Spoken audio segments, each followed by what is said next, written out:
Salam sejahtera. Kerajaan digesa menyelesaikan isu pengambilan pekerja asing dengan kadar segera bagi memenuhi permintaan industri yang memerlukan. Pengerusi Majlis Pemulihan Negara MPN Tan Sri Muhyiddin Yassin berkata isu ini akan merencatkan proses pemulihan negara terutama yang membabitkan sektor dan industri pembinaan.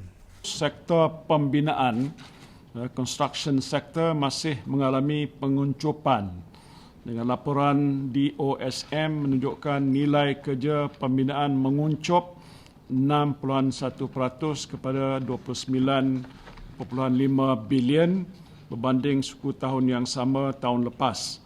Sektor ini juga masih menghadapi cabaran untuk mendapatkan tenaga kerja yang diperlukan selain kini berhadapan dengan kenaikan harga bahan binaan seperti bar keluli, semen, batu baur, pasir dan batu bata. Majlis telah berkali-kali membangkitkan isu pekerja asing yang masih tidak dapat memenuhi permintaan industri-industri yang memerlukannya. Katanya, sektor ini juga masih menghadapi cabaran untuk mendapatkan tenaga kerja yang diperlukan selain kini berhadapan dengan kenaikan harga bahan binaan seperti bar keluli, semen, batu baur, pasir dan batu bata.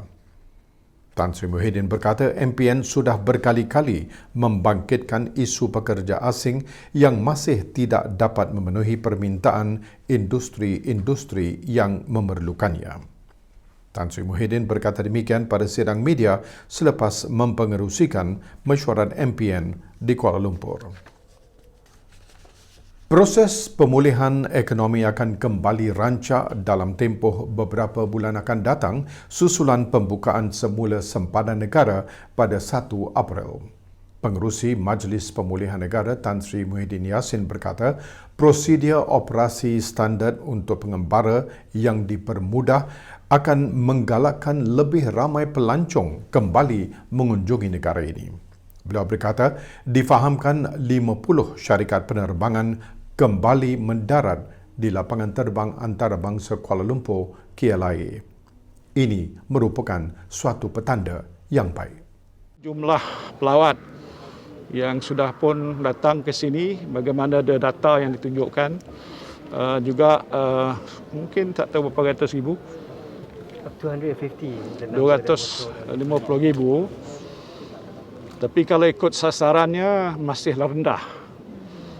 We can't expect within 2 weeks daripada tarikh diumumkan itu dia mencacak naik begitu saja.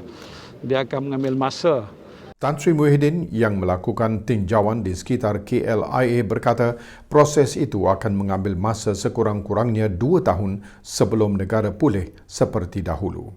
Beliau berkata sektor pelancongan yang menyumbang 80 bilion ringgit setahun kepada ekonomi negara adalah antara yang terkesan teruk ekoran pandemik COVID-19.